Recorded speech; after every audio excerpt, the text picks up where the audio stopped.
Welcome back to this edition of the Speaker Spotlight. Roofer, a road show, is getting ready to come to Carlsbad, California. I'm TJ McCormack. I'm the community manager for Roofer. Most of you guys know me as World's Greatest Roofer. I'm here today with Eric Richardson, the CEO of Roofing Specialists of San Diego. Eric has been one of my friends for a long time, and I'm really excited to have him on the show today. Dude, what's going on? How's it going? Just, Manic Monday, putting out Manic Monday. fires. And Yeah, I hate firefighting Monday. Yeah. So, we were talking just a moment ago, and like your phone was going crazy with leads, man. I'm sorry to take away about 20 minutes of your time here while you're selling roofs today. So they can wait, dude. I mean, I think I'm booked all the way into the end of September, going into October now. Tell us a little bit about you. Tell us a little bit about Roofing Specialists of San Diego, and then also your solar company, man. I'd love to hear about that. So I started doing roofing in 92. Started out doing tear-offs, then install. I started my company, got licensed in 2001. Was owner-operator for a lot of the time. Blew out my knee. And then had to kind of become a grown-up and hire employees. Right.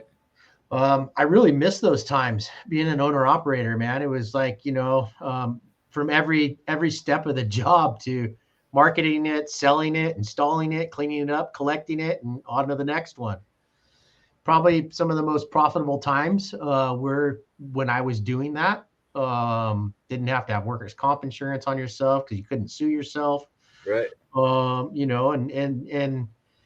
I was fortunate to do it that way because I know every aspect of the business.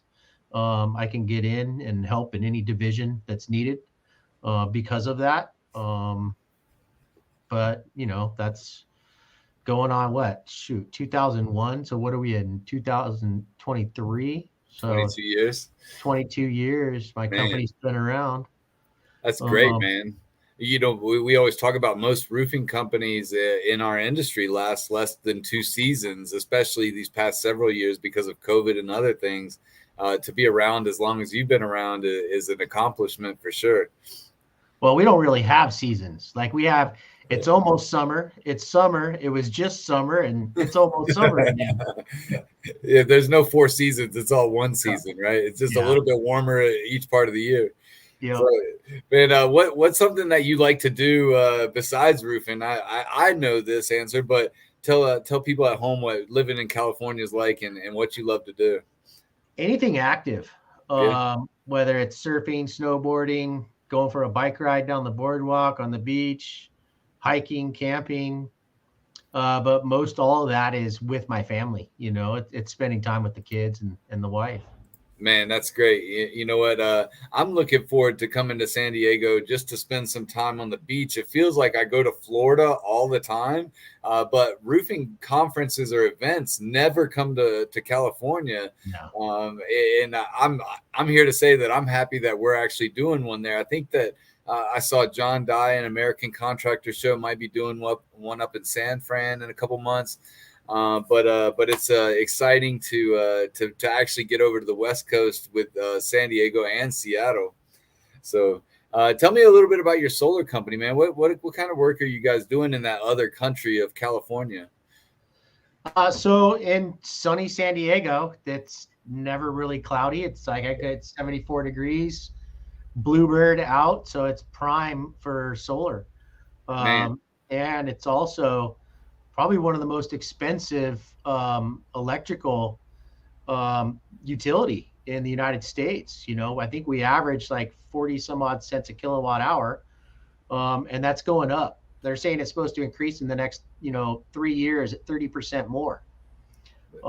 So basically solar's been around forever. I mean, dude, President Nixon put solar panels on the White House. You know what I mean? Like it's that old, right? So I've been around it for a long time. And because I got in with AccuLinks in 2014, so I've completely automated my business with CRMs, could not live without automations, without CRM, without that infrastructure, right? And Right. so what it really boiled down to was the roofing comes in first, solar comes in after, right? Well, I would go and I would set the bar really high for my customers. They would get automation emails, automation text messages, pictures of the salesperson who's going to be arriving, pictures of the crew leader who's going to be on the job sites.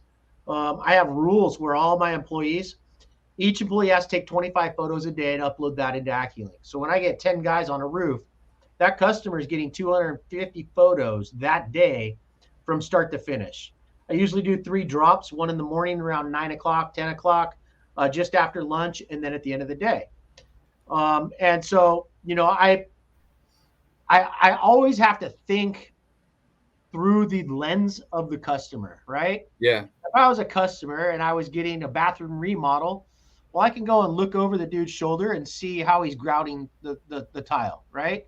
Or I Right. can see how he's putting in that sink. But when it comes to the rooftop, you can't really look over the shoulder, right? You can't really see it from the ground sometimes. And so it's giving that concierge level service to the customer. And we live in that world even more now, Right. right? You order a pizza or you order Uber, you're watching that dude drive through your neighborhood. Yep. Like, it's like, do we not have anything better to do? Yeah. Like sit here and watch the little car icon drive through the neighborhood, right? That's me. I'm the guy that's standing out there 2 minutes before it gets there. Right. So it's like you bringing that experience into the trades. That's what has to be done, Yeah. And so I kept getting from customers, oh man, you did awesome at the roof. I love the photos. I loved your full transparency. I love the communication. I love the follow-up. But boy, man, that solar guy that came in after you, man, he really dropped the ball. And I just kept getting this over and over and over. And it was actually customers telling me, man, you should start a solar company. If you can run your solar company the way that you run your roofing company, you're going to kill it. Yeah. And so it was just, it was what customers were asking for me to do to fill this gap. Right. And so I did. Yeah, and you know what, and you and I have had a lot of opportunity to talk about the solar stuff, and what's one of the things that you hate most about roofing and solar mixed, or when you get to a job site that somebody else might have installed solar, and now you're coming to fix that roof? Well, okay, for the audience of roofers, okay, Yeah. when you shingle a house, do you ever put all the shingles on and then come back the next day to lift them up to put the metal flashings on? No. No, never, right? Yeah. You do that in conjunction of installing that roof, right? Halfway, the shingles go halfway up the pipe penetrations, pipe jack goes on, shingle cut around it, keep going. Never see a roofer put all the shingles on, come back, lift it up to put the mounts on, right? Put the mounts in, then cut around them, man. Yeah, Right. exactly. It's just like a pipe jack, right? Yeah, and I would work with solar contractors about, okay, well, here's the deal. I'm going to tear off the roof and I'll chalk all the lines for you. I'll prep it, paper it. I need you to come and do a truck roll, a half-day mobilization to come out there and just mount those stanchions, right? They're always inconvenienced by it because it's not a full day's worth of work.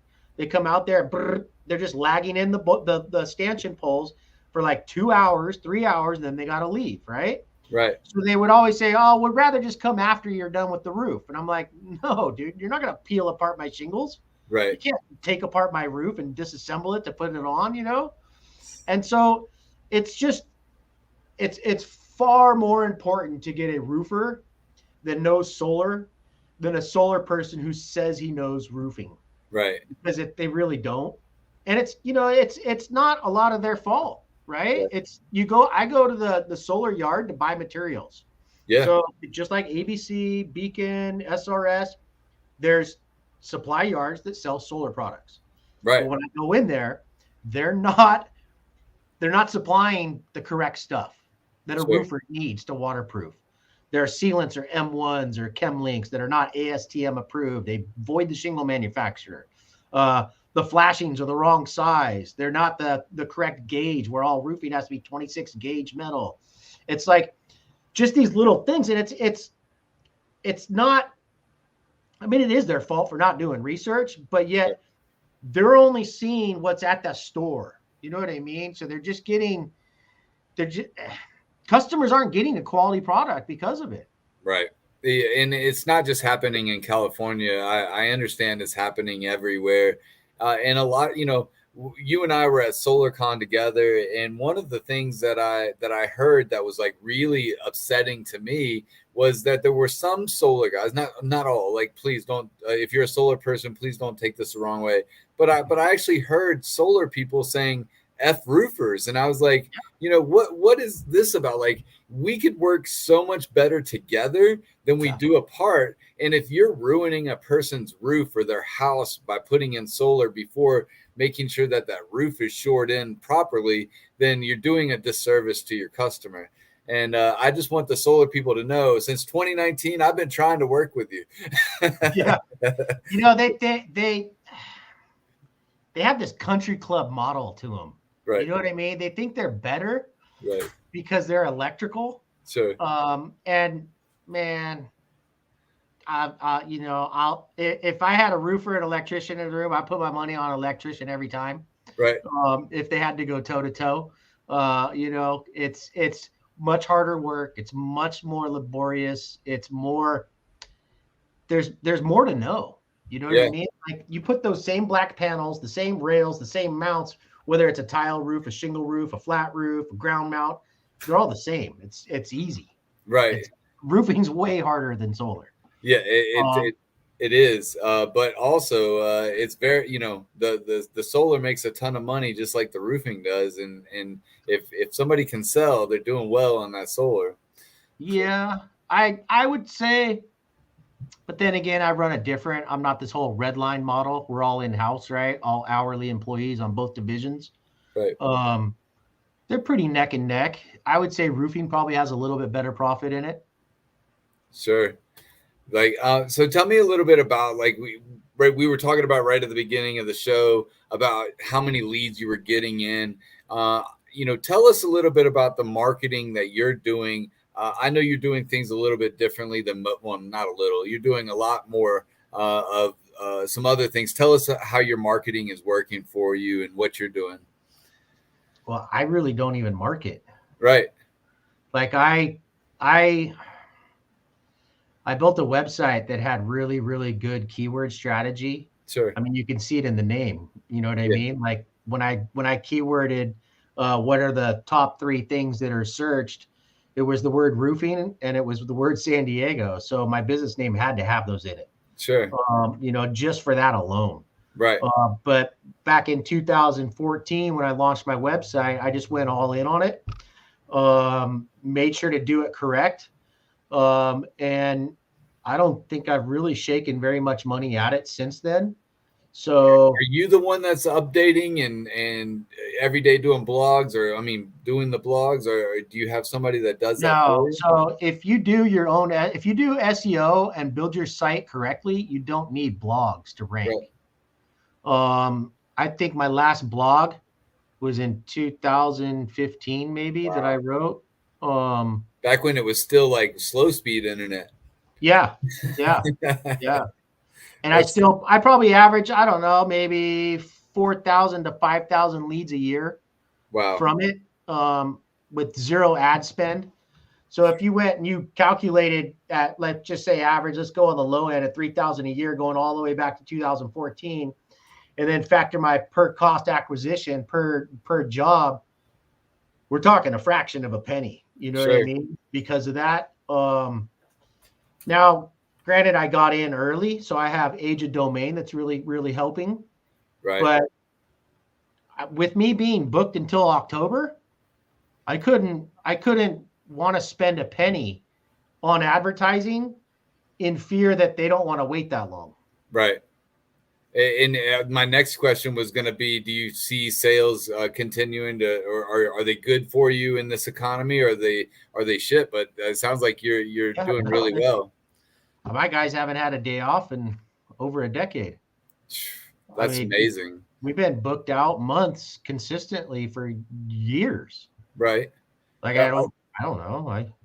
are you doing anything on social media? Or are you just still doing the same things that you normally have done? I go live every now and then on a Yeah. roof when I do inspections. But that just builds my my personal Right. thing. You know what I mean? I really don't even need to. I bet you people are kind of annoyed with it at this point because I mean they all Oh, they know love it, that Eric. I promise.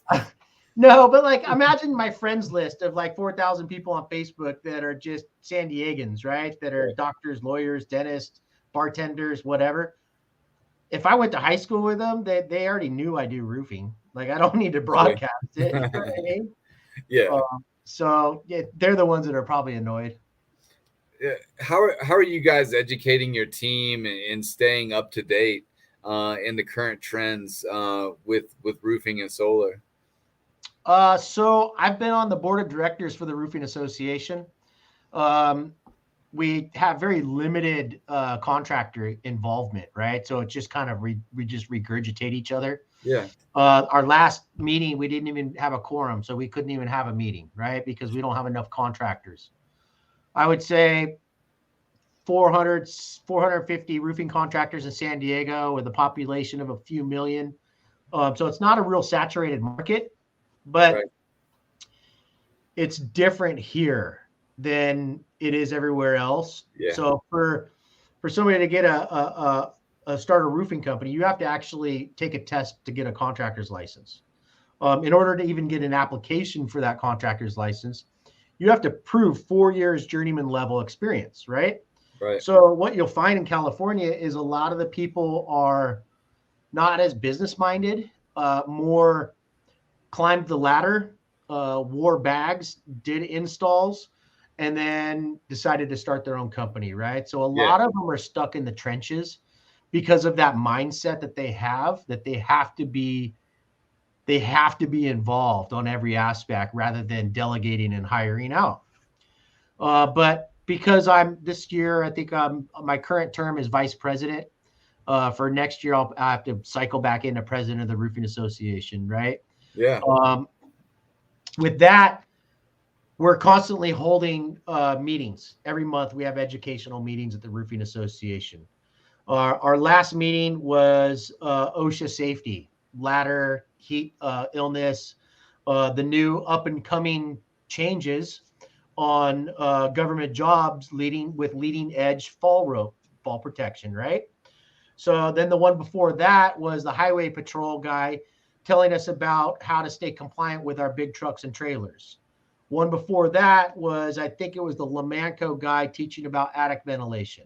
You know what Wow. I mean? So that's what we do is we outsource professionals, reps of our industry, have them come to host our dinner meetings with education and then just train. And so because I'm Lot on that different back than end, storm chasers. with that, I said a lot different than storm chase education. oh yeah, no, yeah. Storm chasing, from what I just found out, like they don't even have to write their own estimates. No. Like they Yeah. that's so wild to me. In my time, I'm a storm chaser for life. I always say that, storm chaser for life, right? 99% of the time, the first estimate is the one that the independent adjuster writes or whoever, and then we go back to supplement, right? So it's never us providing the bid unless it's a retail job, right?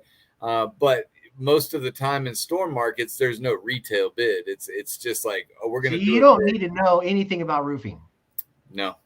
Anybody can be a roofer in the storm chase model because if I go to a house today and I have an estimate from an insurance company, all I'm doing is transposing from the estimate to my contract.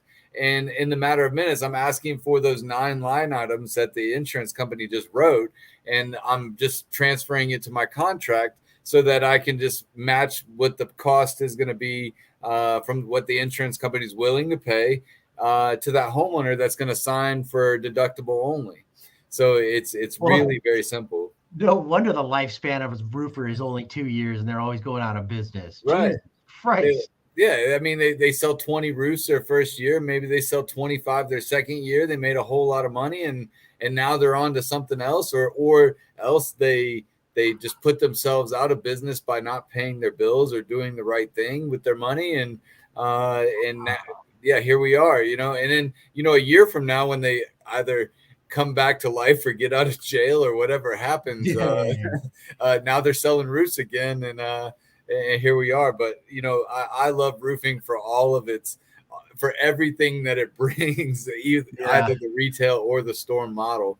But tell me this. I know that you're a roofer user through and through. Can you tell us how you're using Roofer?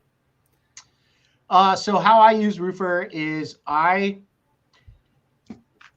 got a call today, right? TJ just called in. Hey, Eric, I'd like to get an estimate for a new roof. Okay. Well, I'm taking that information. I'm booking the appointment for tomorrow to go out and there, do a site visit and an estimate. Right. Today, I put in the address into Roofer. I upload it. Now you got to understand the weather's really, really good here. Keep rubbing it in. Well, I mean, I don't have to buy a lot of reports, right? So I just looked and saw how many DIYs I have, and it's like 670 DIYs, and then how many reports I had to purchase was like 50 something, I think, right? Yeah. So because very little trees, very little gray clouds, my images are super, super, super good. Right. Where I'm able to draw the before I get there. So I'll plot it out, right? So like here, I have one right here. Don't forget to bring your hacksaw too, Jim Duggan. I saw your yellow 6-foot 2x4 earlier. That's right. So that's my little cheat that I use, right? Yeah. Because I was sick of it, like this one right here. Yeah. I can't see it. There you go. Yeah. Right? So I'll upload my image, right? Yeah. And I'll put my tape measure on the eave to the ridge. But then I got sick of squinting and looking for the tape measure as I'm trying to scale my two dots. So I spray painted a 1x3. First, I spray painted it fluorescent orange, but it was disappearing on my orange tile roofs. Oh yeah. So I had to shit can that one and spray paint it fluorescent yellow because I've never seen a freaking tennis ball green roof. No. Nope. So now it works on tile roofs, on shingle roofs. It works on all of them, right? Yeah. But so what I'll do is like before I get to the job, I've got my roof R report. And then on the back where I've already done my DIY, this is where on the back page is where I make all my notes. So right here is where I do all the pipe count, the size of the chimney, the skylights, right? So that's where all my notes go. And I'm just double checking the measurements from online. It just saves me from running around and dragging a tape on all 12 facets of the roof. Are you snapping your own images with a drone, or are you just pulling them straight from us? Well, it depends. Like if I'm going out tomorrow and I can't get a good image, then I'll go and take my drone and I'll do my drone, put my 1x3 on the roof, do all my drone photos, and then set my scale and then draw it from there. Man, that's great. I like that. That's so smart. And we get so much great feedback about the DIY all over the United States. The people that are using it, that are saving so much time and money, because I'm sure you can probably draw a regular gable roof in about 10, 15 minutes now, even probably quicker than that. I time myself. So I average roughly around to draw a roof. Well, that's even downloading the images. Okay. So from my SD card, download, upload, put in there, draw it out. Now you got to understand, dude, our roofs are really basic. Yeah. You know what I mean? Yeah. So, same as Colorado. Like I would say I'm at about a minute and 45 seconds on average to draw a house. Wow. And even if you didn't draw it, like you can get it back in 3 hours from us, or pay $10 and have it back in 3 hours. But like even still, like like I really love like when people tell us the success stories that they're having with the DIY tool. Is there anything else in technology that you're using in your roofing company now, or in any of your companies that maybe somebody might need to know about? Dude, roofer, man. Like Yeah, roofer and a CRM. You guys are doing a CRM now. yeah, Um, those two things, like if you told me to run a roofing company without a CRM, right. I would quit. Honestly, if you want me to go back and antiquate it, like Yeah. dude, I wouldn't do it. You know how many people out there tell me still today that they're still using Excel spreadsheets? Yeah. And I mean, to each their own, but Yeah. Roofer's CRM is going to be $149 a month for unlimited users. Yeah. And like I keep telling people, like Excel's expensive too, but why not have all the features? Yeah. So, but we're looking forward to that. Hopefully by the end of this month is what I'm hearing, and we're really excited about that part. But how much could you say that technology's changed the way that you do things?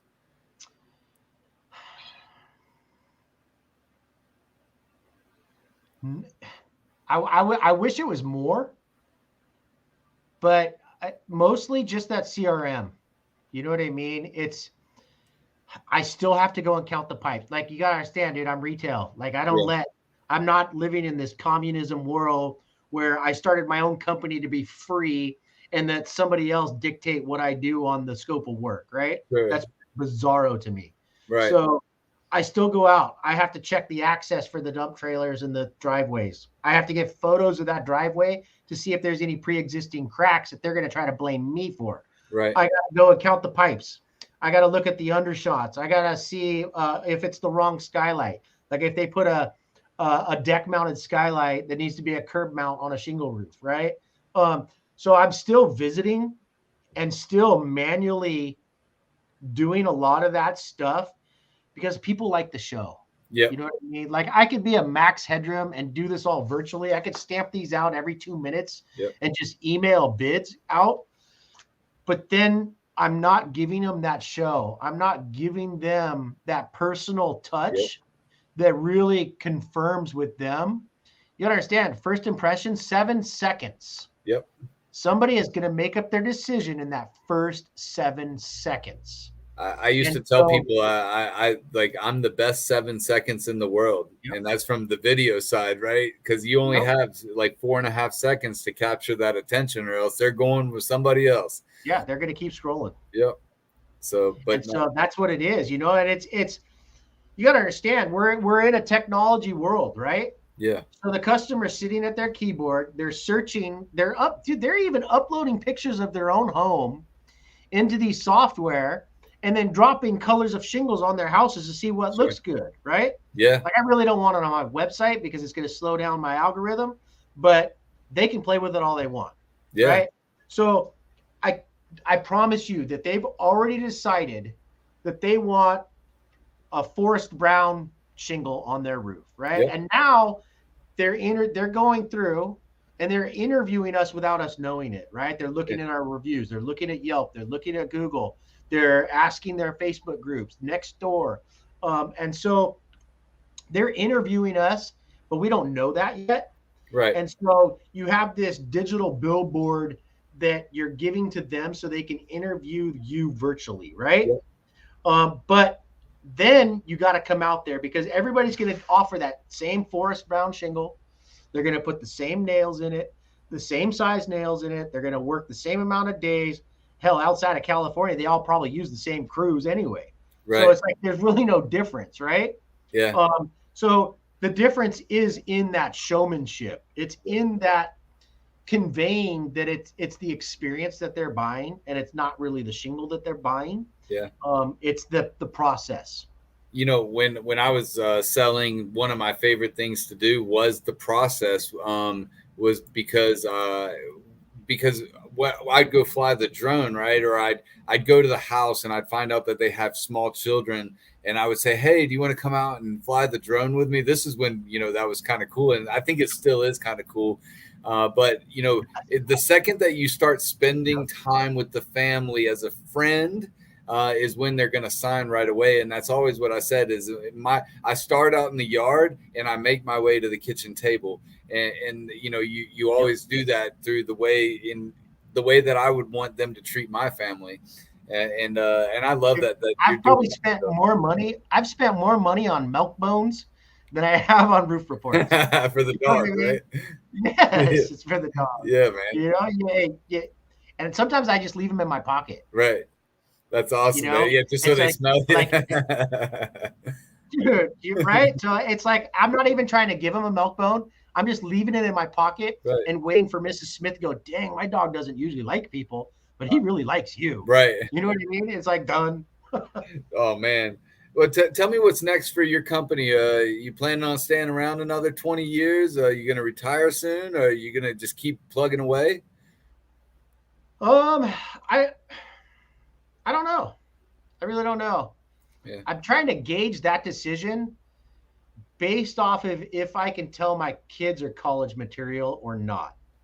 Right? Yeah, right. Right now, I definitely think my daughter's college material. My son might not be college material. Yeah, both of my sons are the same way. Right. So he may need a company right. In his back pocket that he could utilize, Yeah. But I'm making sure to set it up for him. Yeah. It's like volleyball. You can't spike without a good volley, right? Yeah.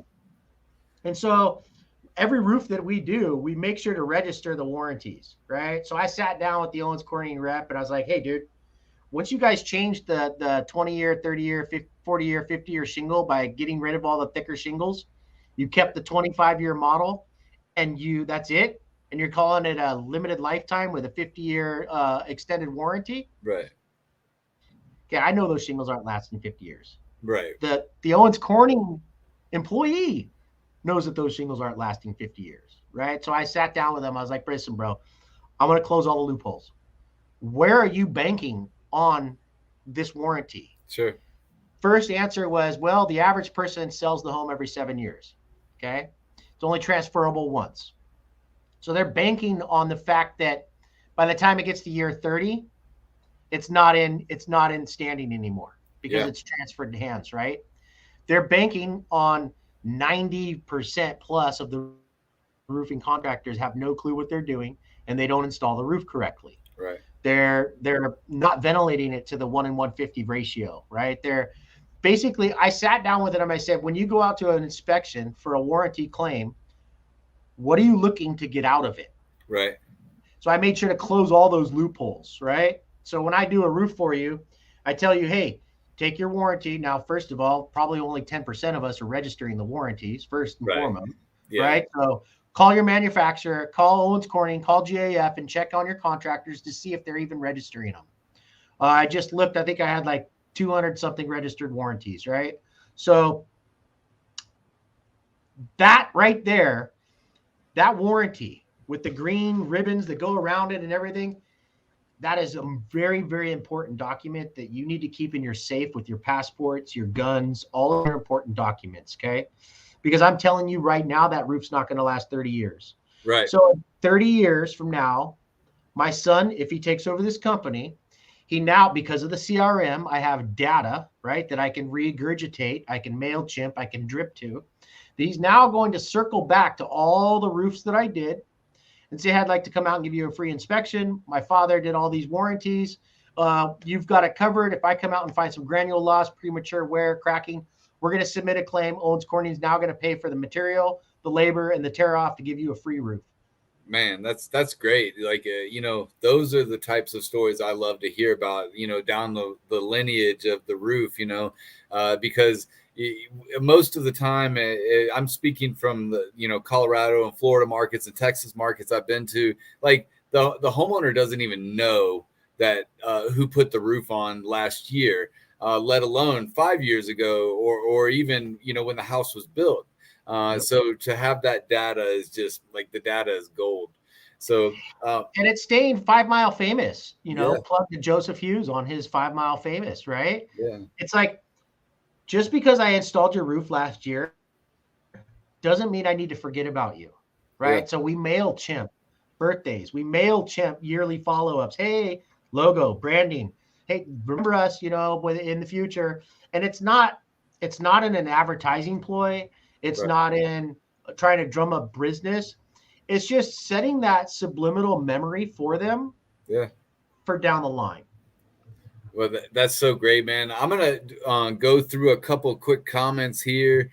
People are talking to me right now. Somebody says that they're glad that I'm feeling better. Thanks for saying that. I'm trying.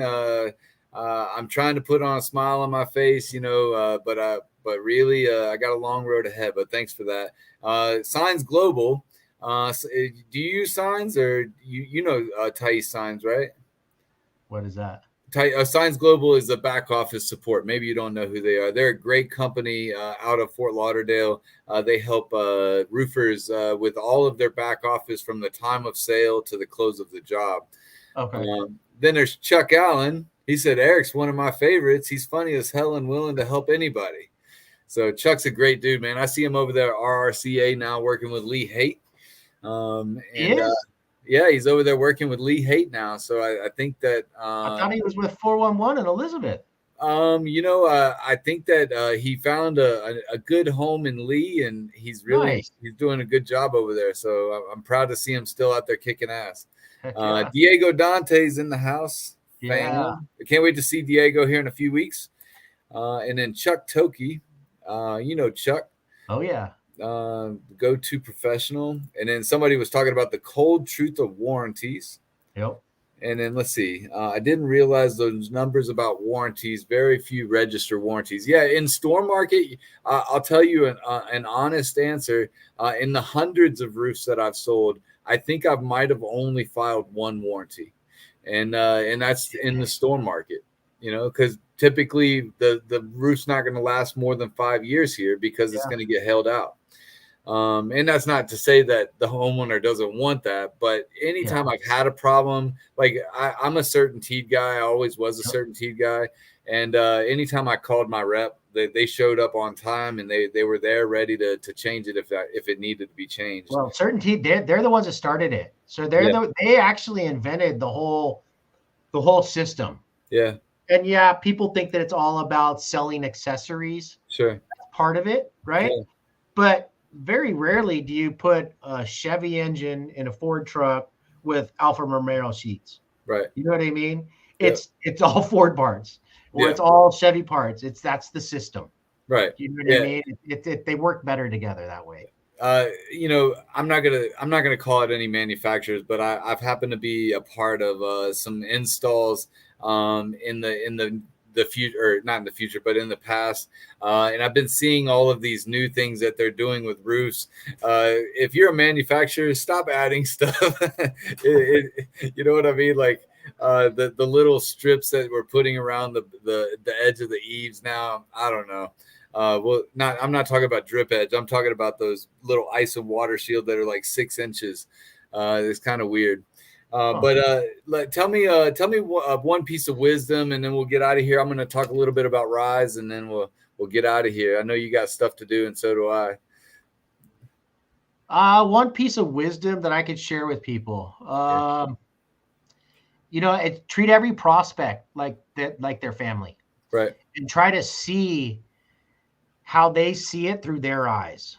You know what I mean? A lot of sales guys get into this whole vomiting their whole pitch, right? Yeah. Where it's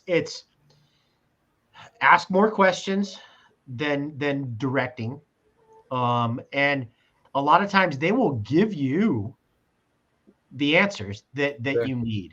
You know what I mean? Yeah. And it's not in a slick talking sales situation. It's whether you can tell from their subliminal whether they're leaning towards a repair or a replacement. Yeah. There's like little things that I ask is how long have you been in the house? How long do you stay in the house? When was the last time you had a home improvement project done, and how did that process go for you? Yeah. Some of those little questions are enough to give me the answers of how I need to prescribe, right? If we look at ourselves kind of like physicians, we're like the doctors, right? Right. So if you call me and you say, Eric, I want you to come out and give me a repair on my roof, and I go out there and I see freaking blown Swiss holes in your roof, right? Well, I'm looking at an x-ray of a clearly broken bone, right? I'm not going to let the patient dictate that they just want a Band-Aid on their arm. It's broken. You know what I mean? Like we need to operate on this. And so there's just look at it through the customer's eyes and ask more questions than you think that you need to ask. Right. Yeah, that's exactly right. Somebody actually just said something just now. They said, "Do you guys ever ask to see the competitors' quotes?" I don't. I never have Give them asked. to me. I never even have to ask. Yeah. So usually they'll just give them to me, Eric. I mean, they'll just like, Eric, hey, I got other bids. Take a look at it and tell me what's wrong with them. Right. Kind of. You know what I mean? Like when you set yourself up as that expert, then they're almost asking you to verify why they don't want to choose them. Sure. And so I get a lot of them giving them to me. And all that is them asking for assurance of why me, you know? Right. Like they'll every few times, if I don't do my setup right, they'll say, oh, well, I got this one at this price. Can you match it? Right. Well, that means I just fucking fumbled it on the 20-yard line coming into the end zone. Okay. Right. I didn't do it right. Second, I usually don't even respond or play that game. I'll say, well, chances are I can't match it. The value that we put into our estimates and the way we build our roofs is unmatchable. Right. You will not find other people putting the products that we put onto your roof. Sure. So it's people do the whole apple and apple comparison. Well, they can be called fruits. We're not fruits. We're diamonds. Right. That's so great. Man, that's awesome that you say that. And somebody just said, no Band-Aids on broken bones. Amen. Nope. So great stuff today, man. Rise across the United States, the 4 stops that we've had almost 400 people show up to this event. And we're looking forward to a great crowd in Carlsbad in just a few weeks. I'm seeing the numbers go up quite a bit, which, one of the things I was scared of is what you were talking about just a few minutes ago, which you running the association and having trouble getting people to come in and actually be a part of these trainings. I think right now we're almost at 50 or maybe 60 people who've signed up. And that's just a testament to how great Rise has been across the country. We're going to spend about 6 hours together. Me and you are actually going to talk. We're going to do a pulse check of the industry during that day. I've got other people like Ian Frisch, Tobiah Rocker will be there. And I'm really looking forward to, Elizabeth Calzadilla will be there, Pete McKendrick. And then I even think Radford will be there with us this time. I'm excited for him to be able to travel with us. But if you guys have not been to a Rise event, it's something that you need to experience. It's not like a regular event that you've been to in the past. Our team has really worked so hard to be able to bring the value that's needed in these types of events. That's not a bunch of fluff, right? And it's not a bunch of friends just hanging out. It's actually real education where people are writing down and taking back notes to their company to implement today as soon as this is over. And then one of the best parts about it has been the networking, and then also the food. Like I know Summerly, he's been praising me every day. David Summerly, we're friends, and he's like, dude, that food was great. I'm like, how many times are you going to tell me?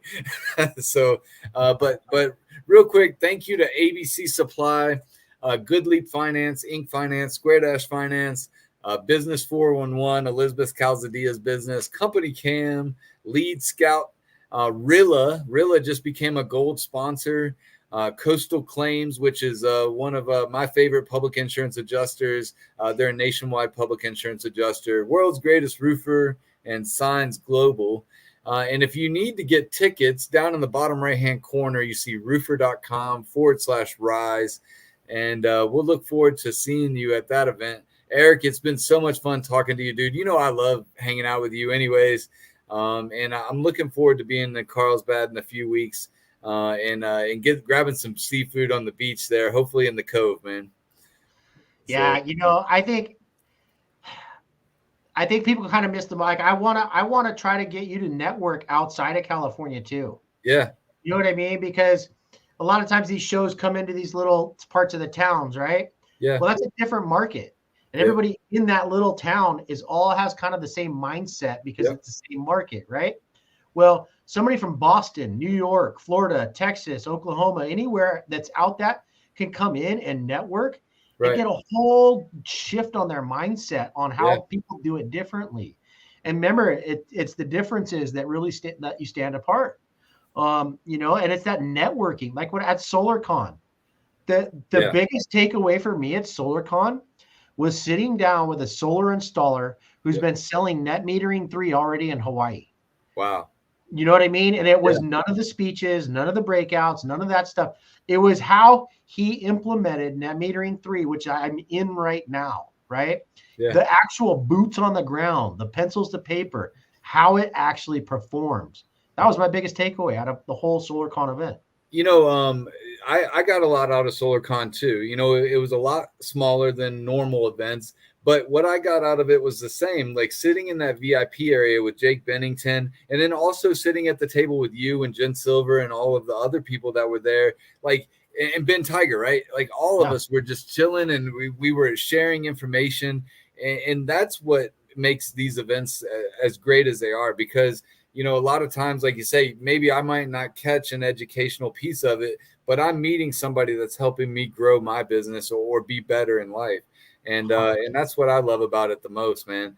A little birdie told me today that we're most likely going to do 4 more of these Rise events. And we're looking forward to it. I'm looking forward to it. Of course, there's nothing set in stone, but I've got some locations in the country, and I'd love to use your advice, what you said about maybe bringing some people from other places in the country to talk about what they're doing, Yeah. to open some eyes, man. It really is a great experience to get that the all the experience needed. It's like California. We're predominantly W-2, no subcontractors, right? Right. So if you have guys who are in Texas who 100% use subs, but they want to get out of that model and start going in-house, Yeah. there's no, like, what are you going to ask somebody else who uses subs for their advice on Yeah. how to do that? You know what I mean?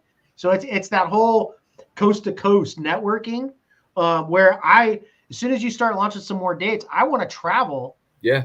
and go to a Rise show outside of California. Sure. And I want to sit there and I want to absorb, I want to network and see what's working for them, what's not working for them. Yeah. Atlanta, I mean, all of the Rise events have been great, but this last one in Atlanta, man, I can't tell you how grateful I am for that crowd. I just went home on that Saturday after that Rise event and was just on cloud 9 just because of so much knowledge that was gained from that crowd. And I loved it, man. But I'm really looking forward to it with you, man.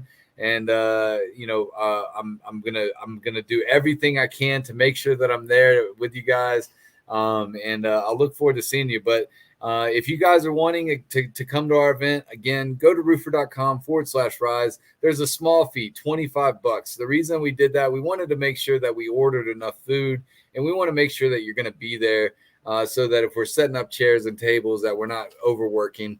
I wanted to make it free, but we got to make sure that we know that you're going to be there. So thank you guys for tuning in. Eric, if you'll hang on just for a second, I'm going to end the broadcast, and we'll see you guys soon.